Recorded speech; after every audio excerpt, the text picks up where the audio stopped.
next up, I think this goes without saying.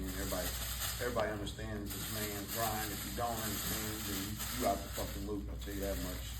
But MVP this year, most valuable block was the Fat Boy. All right, Fat Boy. Yes, All right. If y'all want some boxes, I can, so y'all can. I know y'all get bikes or shoes.